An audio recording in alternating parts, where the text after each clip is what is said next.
සුබ දවසක් කියලා ප්‍රාර්ථනා කරනවා. ඉතින් අද අපි ගෙනාවේ විශේෂ මාතෘකාවක් ගැන කතා කරන්න.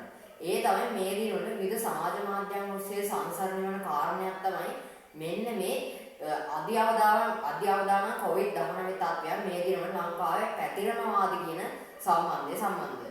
ඉතින් මුලින්ම අපි යමු අන්නේ සටහන පිළිබඳව. ඉතින් විවිධ රෝග තත්ත්වයන් වෛරස් තත්ත්වයන් සමාජ මාධ්‍ය ඔස්සේ ඇතැම් විට සංසරණය වන ව්‍යාධි නොමග යාම සුළු තොරතුරු හේතුවෙන් ජනතාව කලබලයට සහ බියට පත්වන අවස්ථා අප දැක ඇතිවෙනවා. ඒ අනුව මේ දිනවලත් ඒ ආකාරයෙන්ම නව කොවිඩ් වෛරස් තත්ත්වයක් පවතින බවට තොරතුරු හුවමාරු වන බැවින් අප ඒ පිළිබඳව කරුණු පරීක්ෂා කිරීමක් සිදු කරන්න පුළුවන්. අපි මුලින්ම යමු මෙන්න මේ හා සම්බන්ධව දැක්වූ සමාජ මාධ්‍ය සටහන් වෙත. ඉතින් නව කොවිඩ් වෛරස් තත්ත්වයන් පවතින බවටත් එහි රෝග ලක්ෂණ පිළිබඳවත් ඉන් ආරක්ෂා වීමට ජනකීර්ණ ස්ථානවලට යාමෙන් වළකින ලෙස සහ මුහුණු ආවරණ පරිදින ලෙසට දැනුවත් කරමින් පණිවිඩයක් WhatsApp ඔස්සේ බොහෝ දෙනෙක් අතර හුවමාරු කරගෙන තිබුණා. ඉතින් මෙම තත්ත්වයන් ප්‍රවේශම් වන නිසා මේ පණිවිඩය පිළිබඳ අනුරයි දැනුවත් කරන ලෙසට එහි වැඩිදුරටත් සඳහන් වෙනවා. මේ පණිවිඩයේ පෙරහැර විශේෂඥ වෛද්‍ය රිටේෂ් කුමාර් දැනුවත් කළ එකක් බවට සහ වෛද්‍යවරයා දරූ සටහනක් බවට Facebook සබැදී ඇති මෙහි දක්වා තිබෙන නමුත් එම සබැදී මේ වන විටත් එවන් සටහනක් දැකගත නොහැකිය. ඉතින් මේ තමයි අන්න ඒ සටහන. ඒ වගේම තමයි සාත්‍ය දරුණු විමර්ශනය කරන විට අප පළමුව ලංකාවේ මෙවැනි කොවිඩ් වෛරස් තත්ත්වයන් පවතින බවට මෙරට සෞඛ්‍ය අංශය විසින් ඒ සම්බන්ධයෙන් දැනුවත් කිරීමක් සිදු කර තිබේද යන පිළිබඳව පරීක්ෂා කර බැලුවා. නමුත් එවැනි දැනුවත් කිරීමක් සිදු කර ඇති ආකාරයත් දැකගත නොහැකි විය. මෙරට කිසිදු මාධ්‍යයක් කරහා හෝ කොවිඩ් තත්ත්වයක් ලංකාවේ මේ දින පැතිරීමක් සම්බන්ධයෙන් තොරතුරු වාර්තා කිරීමක් සිදු කර තිබෙන්නේ නැහැ.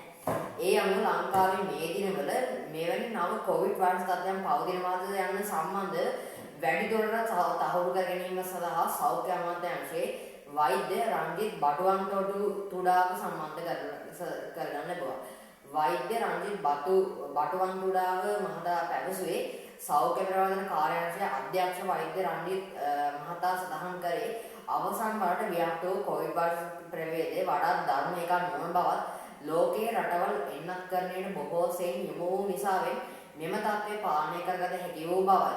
එසේම දරුණු නොවන කොවිඩ් වෛරස් ප්‍රභේදයේ වර්තමානයේද චීනය, සිංගප්පූරුව වැනි ඇතැම් රටවල වරින් වර ව්‍යාප්ත වීමේ අවදානම් තත්ත්වයක් දැකගත හැකි නමුත් වර්තමානයේ මෙවැනි තත්ත්වයක් නොමැති බවයි එම වෛද්‍යවරයා සඳහන් කරේ. එනමුත් මේ දිනවල වැසිකාලීන තත්ත්වයේ හේතුවෙන් ලංකාවේ ඩෙන්ගු, චිකන්ගුන්යා වැනි තත්ත්වයන් දැකගත හැකි බවයි වෛද්‍යවරයා සඳහන් කරේ. ඔන්න ඕකයි කාරණාව. ඉතින් මේ ලෝකයේ ඇතැම් රටවල මේ දිනවල දක්න ලැබෙන කොවිඩ් තත්ත්වය අධි අවදානම් සහගතයිද? මොකද මේ ප්‍රශ්නය? ඉතින් හොංකොං, සිංගප්පූරුව, චීනය සහ තායිලන්තය සහ ආග්නේය ආසියාව සමහර ප්‍රදේශ හරහා COVID-19 නව රැල්ලක් පැතිරීම බවට තිබෙන අතර එම රටවල ආසාදනවල සැලකිය යුතු වැඩිවීමක් වාර්තා වෙනවා. මේ රටවල දැන් ගන්නට උපප්‍රභේද ලැබෙන GN1 කොවිඩ් ප්‍රභේදයක් පැවත එන ඒවා අදාළ සෞඛ්‍ය අංශ පවසනවා.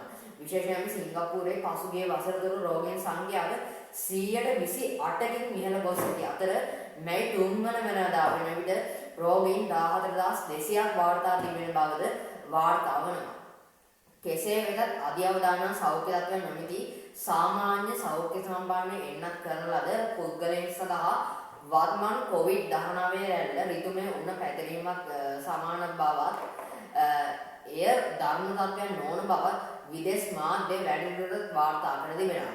එනමුත් ප්‍රතිශක්තිය අඩු අවදානම් සෞඛ්‍ය තත්ත්ව ඇති අය මෙන්ම වයස්ගත පුද්ගලයන්ට යම් බලපෑමක් ඇති බව මේ පුවත්වල සඳහන් වෙනවා.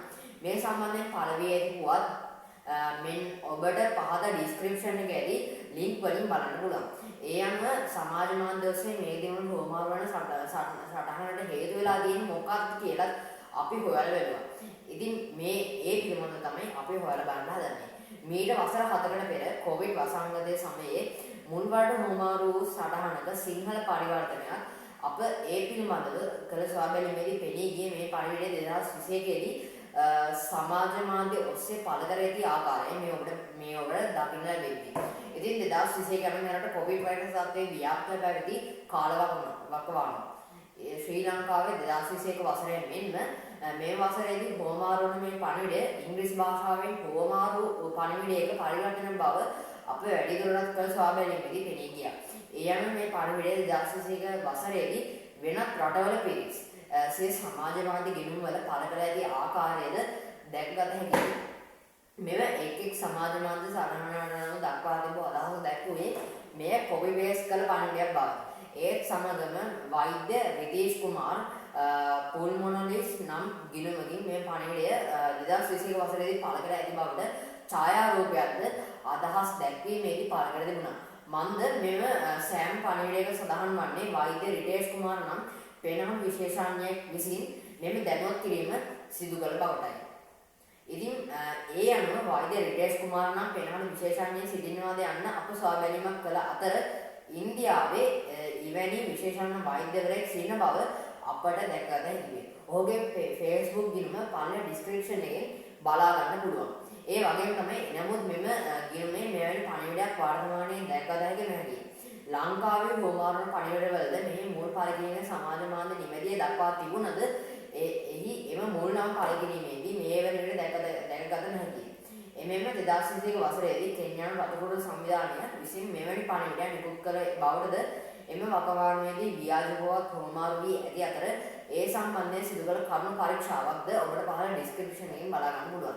ඒ අනුව ලංකාවේ මේ දිනවල පවතින අවදානම් සෞඛ්‍ය තත්ත්වයන් මොනවද කියලා අප සොයා බැලුවා. ඒ තමයි ලංකාවේ පවතින මැසිකාල්ගුණයන් සමග ඩෙන්ගු සහ චිකන්ගුන්යා රෝගයන් පැතිරීමේ තත්ත්වයක් පවතින බව මේ රට සෞඛ්‍ය අංශය සඳහන් කර සිටිනවා. ඒ අනුව මේ මාසයේ ගෙවුණු දෙසතියේ පමණක් ඩෙන්ගු රෝගීන් 2355 පමණ වාර්තා වී තිබෙනවා. බස්නාහිර පළාතෙන් වැඩිම ඩෙන්ගු රෝගීන් වාර්තා වන අතර ඒ ප්‍රතිශතය ලෙස 48ක් ලෙස දක්වන්න පුළුවන්. අවදානම් ලෙස හඳුනාගත් දිස්ත්‍රික්ක 15ක සෞඛ්‍ය වෛද්‍ය නිලධාරී කොට්ටාස 95ක මේ 19 වෙනිදා සිට 24 වෙනිදා දක්වා විශේෂ මදුරු මර්දන වැඩසටහන ක්‍රියාත්මක කරන බවද ජාතික ඩෙන්ගු මර්දන ඒකකයේ අධ්‍යක්ෂ වෛද්‍ය සුදා සමරවීර මහතා සඳහන් කරනවා. එමෙන්න මේ දිනවල පැතිරෙන ඩෙන්ගු චිකන්ගුන්යා රෝග දෙකම ඇතිවන්නේ මදුරුවන්ගෙන් බවත් ස්වල්ප වශයෙන් ජලයේ එක්රැස් වන ස්ථාන වලින් මේ මදුරුවන් බෝ විය හැකි බවටත් එවැනි ස්ථාන පිළිසුදු කරන නිසා වෛද්‍යවරයා පෙන්වා දෙනවා. මෙම රෝග තත්ත්වයන් වලදී තද උණ සමග තද හිස රදය, ඇස් යට වේදනාව, ඇඟපතේ වේදනාව, සමය රතුපැහැති පැල්ලම් ඇතිවීම මෙන්ම චිකන්ගුන්යා රෝගයේ විශේෂයෙන්ම තද උණක් සමග හන්දිපත් වේදනාව, හන්දිපත් වල ඉදිමුම ඇති වෙන බවත් වයස්ගත හෝ සෞඛ්‍ය අවදානම් තත්ත්ව ඇති අය උණ ඇතිවන පළමු දිනේම සුදුසු පක්ෂයේ වෛද්‍යවරයෙක් වෙත යොමු වන ලෙස වෛද්‍ය සමරවීර මහතා සඳහන් කරන්නේ. ඉතින් මෙන්න මේ තමයි මේ පුවත්. ඉතින් අවසාන නිගමනය මේ දිනවල අවසාන නිගමනයේ වශයෙන් ඒ කියන්නේ මේක ඇත්තද බොරුද යන්න සම්බන්ධයෙන් මේ දිනවල නව කොවිඩ් වෛරස් තත්ත්වයන් පවතින බවට ඉන්න ආරක්ෂා වන ලෙස දැනුවත් කරමින් මේ පළවන පණිවිඩය 2021 වසරේදී කොවිඩ් වෛරස් තත්ත්වයන් බොහෝ සෙයින් ලෝකෙ පුරා ව්‍යාප්ත වූ අවදී සංසරණය වූ නොමග යවන සුළු පණිවිඩයකි.